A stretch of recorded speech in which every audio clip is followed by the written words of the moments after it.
स्वागत है हमारे YouTube चैनल बेस्ट स्टोरीज 66 में। तो चलिए शुरू करते हैं एक नई स्टोरी के साथ। हमारे चैनल को सब्सक्राइब, लाइक और शेयर करना ना भूलना।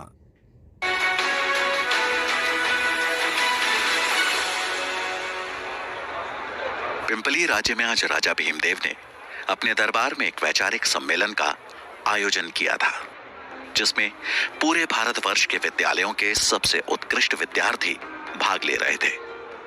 भाग ले रहे सभी छात्रों के लिए दान दक्षिणा थी और जीतने वाले उम्मीदवार के लिए थी राजा के मंत्रिमंडल में मंत्री पद की कुर्सी। इस सम्मेलन में तक्षशिला का प्रतिनिधित्व कर रहे थे वहां के सबसे होनहार छात्र चाणक्य। दरबार में राजा के महामंत्री कृष्ण स्वामी सभी प्रतिभागियों से एक एक कर देश के समाज के हित के बारे में प्रश्न पूछ रहे थे, लेकिन अब तक एक भी प्रतिभागी ऐसा नहीं मिला था जो उनके प्रश्नों का संतुष्टिजनक उत्तर दे सके। और अब बारी आई चाणक्य की। उन्होंने राजा और पूरे मंत्रिमंडल को नमन कर अपना परिचय दिया। उसके बाद वो अपनी शिखा की गांठ को कसते हुए आ खड़े हुए राजा के सामने प्रश्नों के उत्तर देने। उनके चेहरे पर एक शालीनता का भाव था। महामंत्री ने चाणक्य से अपना पहला प्रश्न पूछा, सबसे बड़ा शत्रु कौन? चाणक्य मुस्कुराए और बोले, अहंकार। अहंकार से बड़ा और कोई शत्रु नहीं। वहां बैठे मंत्रीगणों ने चाणक्य की प्रशंसा की।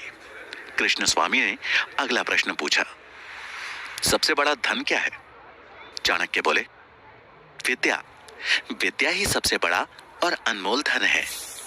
उत्तर सुन प्रतिभागियों ने तालियां बजानी शुरू कर दी, लेकिन राजा भीमदेव ने उस उत्तर में कोई रुचि नहीं दिखाई। उनके लिए एक राजा के राजकोष का धन ही सबसे बड़ा धन था।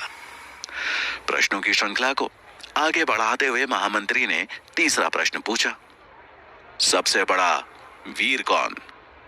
चाणक्य का उत्तर था, दानवीर। चाणक्य का यह उत्तर राजा भीमदेव को चुभ गया। उन्हें लगा मानो चाणक्य उनकी संपन्नता, उनकी वीरता का उपहास कर रहा हो।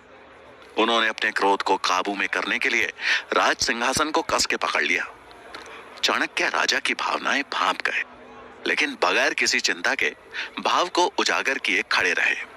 वहां बैठे प्रतिभागी और मंत्रिमंडल ने जब राजा को देखा तो वो सहम गए। महामंत्री अगला प्रश्न पूछने ही वाले थे कि राजा भीमदेव ने अपने हाथ के इशारे से उन्हें रोक दिया। राजा के चेहरे पर गुस्सा साफ झलक रहा था। उन्होंने भारी आवाज में कहा, इस ब्राह्मण छात्र से अगला प्रश्न हम पूछेंगे। सभा में सन्नाटा छा गया। सब जानते थे कि अब चाणक्य की खैर नहीं, पर चाणक्य शांत मुद्रा में खड़े रहे। तभी राजा ने कठोर स्वर में पूछा, शास्त्र बड़े या राजा? चाणक्य ने विनम्रता के साथ कहा, महाराज की जय हो। शास्त्र ही साम्राज्य की नींव रखते हैं और साम्राज्य राजा की, इसलिए सबसे पहले शास्त्र। यह सुन राजा भीमदेव से रहा नहीं गया और वो अपनी राजगद्दी से उठ भरे दरबार में चिल्लाते हुए बोले, शास्त्र नहीं, एक राजा सबसे बड़ा होता है, मूर्ख। क्या सिखा रहा है तुम्हें तक्षशिला? इतना भी नहीं पता कि अगर राजा नहीं होता तो प्रजा नहीं होती, और बिना प्रजा के तुम्हारे इन शास्त्रों का कोई मोल नहीं है। राजा जितने क्रोध में थे, चाणक्य ने उतने ही शांत स्वर में कहा, क्षमा कीजिएगा महाराज, लेकिन आप सिर्फ जनता के हैं। जनता है इसलिए आप हैं। ये सुन भीमदेव की आंखें गुस्से में लाल हो गई। उन्होंने तलवार के मूठ पर हाथ रखते हुए कहा, अब तो जैसा साधारण छात्र मुझे बताएगा कि मेरा अस्तित्व सिर्फ प्रजा की वजह से है। अपनी सीमाएं मत भूल, तो खुद एक भिखारी है जो यहां दान लेने आया है। चाणक्य को यह बात चुभ गई। राजा ने सिर्फ उनका ही नहीं बल्कि तक्षशिला का भी अपमान किया था। उन्होंने राजा की ओर देख हाथ जोड़े और उनकी आंखों में आंखें डाल कहा, महाराज, शिक्षा को पूजने वाला छात्र साधारण नहीं होता। वो एक दिन शिक्षक बन निर्माण करता है इस समाज का। वो अगर किसी को बना सकता है तो मिटा भी सकता है। और रही बात दान की, तो मैं तक्षशिला से यहाँ दान लेने नहीं आया था महाराज। मुझे लगा यहाँ ज्ञान की पूजा होती है, पर मैं गलत था। जहाँ शास्त्रों का मान नहीं किया जाता वहां मैं एक क्षण नहीं रुकना चाहता। ऐसा कहते हुए उन्होंने राजा को प्रणाम किया और दरबार से बाहर जाने लगे। उन्हें जाता देख राजा ने अपनी तलवार खींच ली और कहा, तुझे जाने की आज्ञा किसने दी? चाणक्य के कदम वहीं रुक गए और उन्होंने पलटकर अपना शीश झुकाते हुए कहा, क्षमा महाराज, अगर मैंने आपके सम्मान को ठेस पहुंचाई हो। ये एक सम्मेलन है और मैंने बस अपने विचार व्यक्त किए। पूरे दरबार में फिर सन्नाटा छा गया। सबके चेहरे पर हवाइयां उड़ रही थी। राजा भीमदेव का क्रोध 7वें आसमान पर था। वो तलवार उठा जैसे ही चाणक्य की ओर बढ़े तो महामंत्री कृष्ण स्वामी हाथ जोड़ उन्हें रोकते हुए बोले, महाराज क्षमा कर दीजिए इस नादान बालक को। इसे ये पता नहीं है कि ये कहां खड़ा है और क्या कह रहा है। आप दयावान हैं, ब्राह्मणों का आदर करना जानते हैं। आप क्यों एक ब्रह्म हत्या का पाप अपने सर पर ले रहे हैं? इसे क्षमा दान दीजिए महाराज।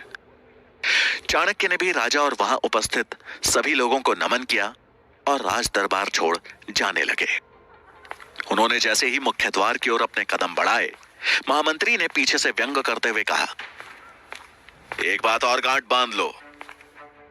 अगर यही आचरण रहा तो जिस शिखा का दंभ भर रहे हो, एक दिन ना तो वो रहेगी और ना ही उस शिखा को धारण करने वाला शीश। चाणक्य ने इस अपमान का घूंट स्वाभिमान के साथ पिया और लौट आए तक्षशिला। इस बात को कुछ साल बीत गए। भीमदेव के दरबार से निकाला गया तक्षशिला का यह छात्र आज उसी शिक्षा के मंदिर में आचार्य चाणक्य के नाम से प्रसिद्ध था। आज चाणक्य अपने शिष्यों को राजनीति के बारे में पढ़ा रहे थे कि तभी एक विद्यार्थी ने साहस जुटाते हुए उनसे पूछा, आचार्य, आपको उस दिन राजा भीमदेव से डर नहीं लगा? उनके हाथ में तलवार, दरबार में सैनिक थे, लेकिन आप तो निहत्थे थे। चाणक्य मुस्कुराए और बोले, निहत्था कहां था? था ना मेरे पास मेरा सबसे बड़ा शस्त्र। ये सुन वहां बैठे शिष्य एक दूसरे का मुंह ताकने लगे। चाणक्य ने उनकी विडंबना भांप ली। बोले, बुद्धि, यही मेरा शस्त्र था और है। एक बुद्धिमान व्यक्ति अपनी बुद्धि, चातुर्य और विवेक से किसी भी युद्ध में विजयी हो सकता है, फिर चाहे परिस्थिति कितनी भी बुरी क्यों ना हो। ये सुन छात्रों को यकीन हो गया कि उनके आचार्य कोई साधारण आचार्य नहीं है। चाणक्य अगला पाठ शुरू करते कि तभी उन्हें तुरंत पुस्तकालय में पहुंचने का संदेश मिला। पुस्तकालय पहुंच चाणक्य को वहां आए एक संदेश वाहक से पता चला कि गांधार के राजा आंबी ने बिना लड़े ही मैसेडोनिया के सम्राट सिकंदर के सामने आत्मसमर्पण कर दिया है और अब सिकंदर की नजर संपूर्ण भारत पर है। खबर सुन चाणक्य चकित रह गए और कुछ सोचते हुए वहां उपस्थित आचार्यों से बोले, इसका मतलब तो यह हुआ कि सिकंदर कभी भी भारत पहुंच सकता है। हमें भारत को बचाना होगा और यह तभी संभव है जब भारत अखंड बने। मुझे शीघ्र यह बात मगध के महाराज धनानंद तक पहुंचानी होगी। चाणक्य की बात सुनकर आचार्य मेघनाथ हंसते हुए बोले, आप जानते हैं ना धनानंद कैसा राजा है और भला वो आपकी बात क्यों मानेगा? ये सुनकर चाणक्य ने जवाब दिया, मैं खुद जाऊंगा मगध और अखंड भारत का प्रस्ताव उनके सामने रखूंगा।